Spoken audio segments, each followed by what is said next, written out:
అసలు మీ మార్ఫింగ్లకి, మీ అబద్ధాలకి, మీరు చేసే ఎప్పటికప్పుడు మీ కుట్ర రాజకీయాలకి ఇదేనా అసలు పరిపాలన అంటే? చంద్రబాబు, ఇదేనా నువ్వేదో 40 ఏళ్ళ ఇండస్ట్రీ అని చెప్పుకునే గొప్ప రాజకీయ జీవితం? నీ కొడుకుని తీసుకొచ్చి ఒక షాడో ముఖ్యమంత్రి వాడు ఈరోజు. నువ్వేమి లేవు, నువ్వు ఒక అసమర్థుల్లాగా మూలనబడి ఉన్నావు. అదేవిధంగా ఇక నీ కొడుకు ఇష్టం వచ్చినట్టు, వాడికేమీ తెలియదు, ఓనమాలు కూడా రావు రాజకీయాల్లో. అందువల్ల తనకు తెలిసింది ఏంటంటే, నేను భయపెట్టేస్తే, అది కూడా భయం ఈయన పెట్టడం కాదు, ఆ పోలీసులు అధికారం అండగా చూసుకొని పోలీసులు చేతిలో పెట్టుకొని ఇష్టం వచ్చినట్టుగా ప్రతిపక్షం నేతలు ఎవరు మాట్లాడి మీ పరిపాలన బాగాలేదంటే తీసుకుపోవటం.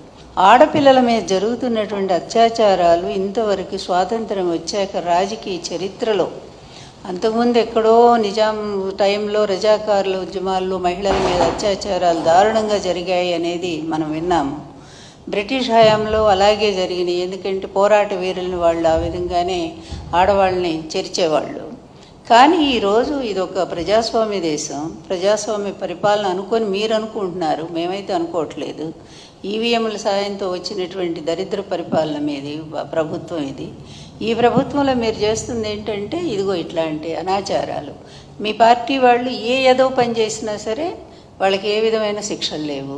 వాళ్ళు మహిళల్ని భయంకరంగా మరి మీ సోషల్ మీడియాలో ఇష్టం వచ్చినట్టు వాళ్ళ వ్యక్తిత్వ హననాన్ని చేస్తుంటే దానికి ఏ విధమైన శిక్షలు లేవు.